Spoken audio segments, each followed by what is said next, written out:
ಬೆಂಗಳೂರಲ್ಲಿ 7 ಕೋಟಿ 11 ಲಕ್ಷ ದರೋಡೆ ಪ್ರಕರಣಕ್ಕೆ ಸಂಬಂಧಪಟ್ಟಂತೆ 7 ಕೋಟಿ ರಾಬರಿಯಾಗಿದ್ದರೂ ಸಿಬ್ಬಂದಿಗೆ ಊಟನೇ ಮುಖ್ಯವಾಗಿತ್ತಾ? ರೋಮ್ ಹೊತ್ತಿ ಉರಿತಾ ಇದ್ದರೆ ದೊರೆ ನೀರೋ ಪಿಟೀಲು ಬಾರಿಸ್ತಾ ಇದ್ದ ಅಂತ ಒಂದು ಮಾತಿದೆಯಲ್ಲ. ಇಡೀ ರೋಮ್ಗೆ ಬೆಂಕಿ ಬಿದ್ದಿದ್ರೆ ಈ ದೊರೆ ಬೆಂಕಿ ಆರಿಸಬಹುದಾ? ಜನಗಳನ್ನ ಉಳಿಸಬಹುದಾ? ಯಾರನ್ನಾದ್ರೂ ಸೇವ್ ಮಾಡಬಹುದಾ? ಹಣ, ಇನ್ನೊಂದು ಕಡೆ ಬಂಗಾರ, ಜನಗಳ ಪ್ರಾಣ, ಪ್ರಾಣಿಗಳು ಏನು ಆ ಥರದ್ದು ಇರಬೇಕಾಗಿತ್ತಲ್ಲ. ಪಿಟೀಲು ಬಾರಿಸ್ಕೊಂಡು ಕೂತಿದ್ದಂತೆ ಅವನು ದೊರೆ ನೀರೋ. ಇಲ್ಲಿ 7 ಕೋಟಿ ಲೂಟಿ ಆದಮೇಲೆ 2 ಗಂಟೆ ಆಯ್ತಲ್ರಪ್ಪ. ನೀವು ಇನ್ಫಾರ್ಮ್ ಮಾಡೋಕ್ಕೆ ಪೊಲೀಸ್ ಠಾಣೆಗೆ ನಡ್ಕೊಂಡು ಬಂದಿದ್ದರೆ 3-4 ನಿಮಿಷದಲ್ಲಿ ಸ್ಟೇಷನ್ನೇ ಸಿಗ್ತಾಯಿತ್ತು ನಿಮಗೆ. ಅಲ್ಲಿಂದ ನೀವು ಯಾಕೆ ಇನ್ಫಾರ್ಮ್ ಮಾಡಲಿಲ್ಲ ಅಂದರೆ, ಹೊಟ್ಟೆ ಹಸಿವಾಗ್ಬಿಟ್ಟಿತ್ತು ಸ್ವಾಮಿ, ಊಟಕ್ಕೆ ಹೋಗಿದ್ವಿ ಅಂತ ಹೇಳಿದ್ರಂತೆ ಇವ್ರ ಕತೆ. ತಾಯಿ ಮಾಡೋದು ಹೊಟ್ಟೆ, ಊರು ಮಾಡೋದು ಕೊಳಗ ಅಂತ. ತಾಯಿ ಮಾಡೋದು ಹೊಟ್ಟೆ, ಊರು ಮಾಡಿದ ಕೊಳಗ ಅಂತ. 7 ಕೋಟಿ ರಾಬರಿ ಆಗಿದ್ದರೆ ಸಿಬ್ಬಂದಿಗೆ ಊಟ ಮುಖ್ಯವಾಗಿತ್ತು ಅಂತ ಪೊಲೀಸರು ವಿಚಾರಣೆ ಮಾಡ್ತಂದರೆ ಇವ್ರು ಎಷ್ಟು ಪ್ರಿಪೇರ್ ಆಗಿದ್ದಾರೆ ಇಡೀ ಟೀಮ್ ಅಂದರೆ ನೋಡಿ. ಬೇರೆ ರಾಬರಿಗಳ ತೂಕನೇ ಬೇರೆ ರೀ, ಈ ರಾಬರಿ ತೂಕನೇ ಬೇರೆ. ನಾಳೆ ದಿನ ಕೋರ್ಟಲ್ಲೂ ಇದು ಬಂದಾಗ ಗೊತ್ತಾಗುತ್ತೆ ನಿಮಗೆ. ಬೇರೆ ರಾಬರಿಗಳ ತೂಕವೇ ಬೇರೆ. ನಾನಿಲ್ಲಿ 7 ಕೋಟಿನ 5 ಕೋಟಿನ 1 ಕೋಟಿನ ಆ ಹಣದ ಮೇಲೆ ಇದರ ಇಂಪಾರ್ಟೆನ್ಸ್ನ ಅಳಿತಾ ಇಲ್ಲ ನಾನು. ಇವರ ಪ್ಲಾನ್ ಇತ್ತಲ್ಲ, ಪ್ಲಾನ್ ವಿಚಾರಕ್ಕೆ ಸಂಬಂಧಪಟ್ಟಂತೆ ಬಹಳ ಪ್ಲಾನ್ ಮಾಡ್ಕೊಂಡಿದ್ದಾರೆ ಇವರು. ಇವರಿಗೆ ನಾವು ಸಿಕ್ಕಾಕೊಳ್ತೀವಿ ಅನ್ನೋ ಅರಿವು ಕೂಡ ಇದೆ. ನಾನು ಅದನ್ನು ಅಲಗಳೆಯೋದೇ ಇಲ್ಲ. ಯಾವುದೇ ದರೋಡೆಕೋರ ನಾನು ಸಿಕ್ಕಾಕೊಳ್ಳೋದೇ ಇಲ್ಲ ಅಂತಲೇ ಅವನು ಮಾಡಿದ್ರೂ ಕೂಡ ಅವನ ಮೈಂಡಿನ ಒಂದು ಕಾರ್ನರಲ್ಲಿ ನಾನು ಸಿಕ್ಕಾಕೊಳ್ತೀನಿ ಅಂತ ಒಂದು ಭಯ ಅಂತೂ ಇದ್ದೇ ಇರುತ್ತೆ.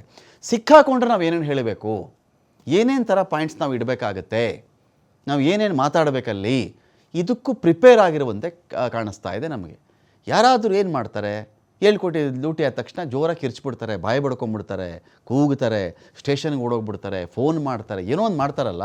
ಇವರು ಆರಾಮಾಗಿ ಹೊಟ್ಟೆ ಹಸಿವಾಗಿತ್ತು ಅಂಥೇಳಿ ಊಟಕ್ಕೆ ಹೋದ್ರಂತೆ. CMS ವಾಹನದ 2 ಗನ್ಮ್ಯಾನ್ಗಳು ಕಸ್ಟೋಡಿಯನ್ ವಿಚಾರಣೆ ಮಾಡ್ತಾ ಇದ್ದಾರೆ. ಈ ಬಾರಿ ಈ ಒಂದು ವಿಚಾರಣೆ ವೇಳೆಯಲ್ಲಿ ಈ ವಿಷಯ ಬಾಯ್ಬಿಟ್ಟಿರೋದು CMSನ ಸಿಬ್ಬಂದಿ. ದರೋಡೆ ವೇಳೆ CMS ಸಿಬ್ಬಂದಿಯನ್ನು ಇಳಿಸ್ತಿರ್ತಾರೆ ದರೋಡೆಕೋರರು. ಸಿಬ್ಬಂದಿಯನ್ನು ಇಳಿಸಿದ ಜಾಗದಿಂದ ಕೂಗಳತೆ ದೂರದಲ್ಲಿ ಠಾಣೆ ಇತ್ತು.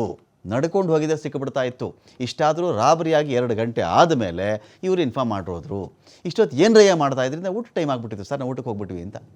ಟೈಮ್ ವಾಚ್ ನೋಡ್ಬಿಟ್ರಂತೆ, ಊಟಕ್ಕೆ ಟೈಮ್ ಆಗಿಬಿಟ್ಟಿತ್ತಂತೆ, ಊಟಕ್ಕೆ ಹೋಗಿದ್ವಿ ನಾವು ಅಂತ ಸಿಬ್ಬಂದಿ ಹೇಳಿರೋದು. CMS ವಾಹನದ ಸಿಬ್ಬಂದಿ ಹೇಳಿಕೆಯಿಂದ ಭಾರಿ ಅನುಮಾನ ಬರ್ತಾ ಇದೆ.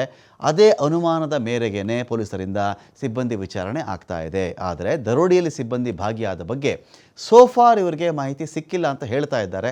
ಮಾಹಿತಿ ಸಿಕ್ಕರೂ ಆಚೆಗೆ ಅದನ್ನು ಬಿಟ್ಟಿರಲ್ಲ. ಎಷ್ಟೋ ಸಂದರ್ಭಗಳಲ್ಲಿ ಡೀಟೇಲ್ಸ್ ಕೊಡಲಿಕ್ಕೆ ಸಂತೋಷ ಪಟ್ಟೇ ಇಲ್ಲ. ಈಗ ಊಟದ ಟೈಮ್ ಆಗಿಬಿಟ್ಟಿತ್ತು, ಊಟಕ್ಕೆ ಹೋಗ್ಬಿಟ್ಟಿದ್ವಿ, ರಾಬರಿ ಬಗ್ಗೆ ಆಮೇಲೆ ಇನ್ಫಾರ್ಮೇಷನ್ ಕೊಟ್ಟರೆ ಆಯಿತು ಅಂತ ಹೇಳುವ ರೀತಿಯಲ್ಲಿ ಇವರು ಮಾತಾಡಿದ್ದಾರೆ.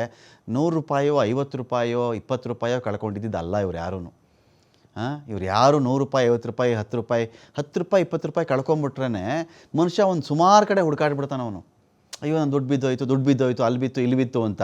7 ಕೋಟಿ 11 ಲಕ್ಷ ಲೂಟಿ ಆದರೆ ಟೈಮ್ ನೋಡ್ಕೊಂಡು ಊಟಕ್ಕೆ ಹೋದ್ರಲ್ಲ, ಇದೇನು ನಂಬೋ ಕಥೆನಾ ಇದು, ಹೇಗೆ ಅಂತ.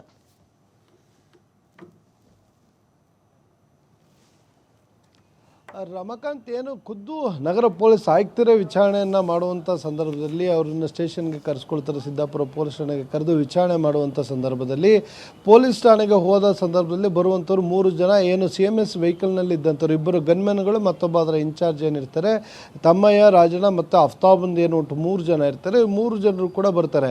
ಯಾವಾಗ ನಗರದಲ್ಲಿ ಹಾಡಾಗಲೇ 7 ಕೋಟಿ ದರೋಡೆ ಆಗುತ್ತೆ ಅಂತ ಗೊತ್ತಾಗುತ್ತೋ ಮೊದಲು DG ಕಂಟ್ರೋಲ್ಗೆ ಮಾಹಿತಿ ಹೋಗುತ್ತೆ. ನಂತರ ಪೊಲೀಸ್ ಆಯುಕ್ತರಿಗೆ ಮಾಹಿತಿ ಬಂದ ತಕ್ಷಣ ಅವರೇ ಖುದ್ದು ಅಲ್ಲಿಗೆ ಬರ್ತಾರೆ. ಬಂದು ವಿಚಾರಣೆ ಮಾಡಲಿಕ್ಕೆ ಹೋದಂಥ ಸಂದರ್ಭದಲ್ಲಿ ಕೇಳ್ತಾರೆ, ಯಾಕಪ್ಪ ಯಾವಾಗ ನಿಮಗೆ ದರೋಡೆ ಆಗಿದ್ದು, ನೀವು ತಡವಾಗಿ ಮಾಹಿತಿಯನ್ನು ಕೊಡ್ತಾ ಇದ್ದೀರಾ, ಇವಾಗ ಬರ್ತಾ ಇದ್ದೀರಾ, ನೀವು ವಾಕೇಬಲ್ ಡಿಸ್ಟೆನ್ಸ್ನಲ್ಲಿ ಇನ್ಸಿಡೆಂಟ್ ಏನಾಗುತ್ತೆ ಇವ್ರು ತೆಗೆದುಕೊಂಡು ಹೋಗ್ತಾರೆ. ನಿಮಾನ್ಸ್ ಆಸ್ಪತ್ರೆ ಮಧ್ಯಭಾಗದಲ್ಲಿ ಒಂದು ರಸ್ತೆ ಇದೆ, ಆ ರಸ್ತೆ ಮುಖಾಂತರ ಡೈರಿ ಸರ್ಕಲ್ ಏನಿದೆ ಫ್ಲೈಓವರ್, ಅದರ ಕೆಳಗಡೆ ಬಂದರೆ ಸಾಕು ನೀವು. ಸೊ ವಾಕೇಬಲ್ ಡಿಸ್ಟೆನ್ಸ್ನಲ್ಲಿ ಪೊಲೀಸ್ ಸ್ಟೇಷನ್ ಇದೆ, ಯಾಕೆ ಕೊಡಲಿಲ್ಲ ಅಂತ ಆ ಸಂದರ್ಭದಲ್ಲಿ ಒಟ್ಟಾಸಿತ್ತು. ಸರ್ ಊಟದ ಟೈಮ್ ಆಗಿತ್ತು, ಊಟಕ್ಕೆ ಹೋಗ್ಬಿಟ್ಟಿದ್ದೀವಿ ಅಂಥೇಳಿ ಅವರು ನೇರವಾಗಿ ಹೇಳುವಂಥದ್ದು. ಇದರಿಂದ ಮೊದಲು ಪೊಲೀಸರಿಗೆ ಅನುಮಾನ ಹುಟ್ಟುಹಾಕುವಂಥದ್ದೇ ಇಲ್ಲಿ. ಯಾಕಂತೇಳಿದ್ರೆ ಇವರೇ ನೇರವಾಗಿ ಭಾಗಿಯಾಗಿರುವಂಥ ಸಾಧ್ಯತೆಗಳಿದೆ ಅಂಥೇಳಿ ಇವರನ್ನು ವಶಕ್ಕೆ ಪಡ್ಕೊಳ್ತಾರೆ. ವಶಕ್ಕೆ ಪಡ್ಕೊಂಡು ವಿಚಾರಣೆಯನ್ನು ಮಾಡ್ತಾ ಹೋದಂಥ ಸಂದರ್ಭದಲ್ಲಿ ಒಂದಕ್ಕೊಂದು ಇಂಟರ್ಲಿಂಕ್ಗಳು ಗೊತ್ತಾಗುವಂಥದ್ದು. ಆದರೆ ಈ 3 ಜನ ಈ ಹೇಳಿಕೆಗಳನ್ನು ಏನು ಕೊಟ್ಟವ್ರೆ, ಅವರು ದರೋಡೆಯಲ್ಲಿ ಯಾವ ಪಾತ್ರವನ್ನು ವಹಿಸಿದ್ದಾರೆ, ಯಾಕಂತೇಳಿದ್ರೆ ಇದುವರೆಗೂ ಕೂಡ CMSನ ಮಾಜಿ ಉದ್ಯೋಗಿ ಮತ್ತು ಅದರ ಟ್ರಾನ್ಸ್ಪೋರ್ಟ್ ಇನ್ಚಾರ್ಜ್ ಏನಿದ್ದ ಆತನ ಇಬ್ಬರನ್ನು ಅರೆಸ್ಟ್ ಆಗಿರುವಂಥದ್ದು.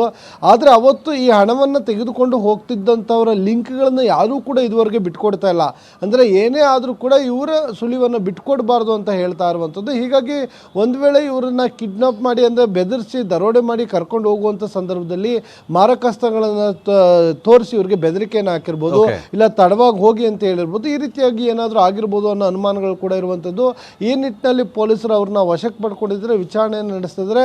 ಮತ್ತೊಂದು ಕಡೆ ಇದುವರೆಗೂ 7 ಕೋಟಿ ದರೋಡೆ ಪ್ರಕರಣದಲ್ಲಿ 9 ಜನರನ್ನು ಬಂಧಿಸಿ ಇನ್ನೂ ಕೂಡ ತನಿಖೆಯನ್ನು ಮುಂದುವರಿಸಿರುವಂಥದ್ದು. Ramakant, thank you Santosh. ಸದ್ಯಕ್ಕೆ ನ್ಯೂಸ್, ನಮಸ್ಕಾರ.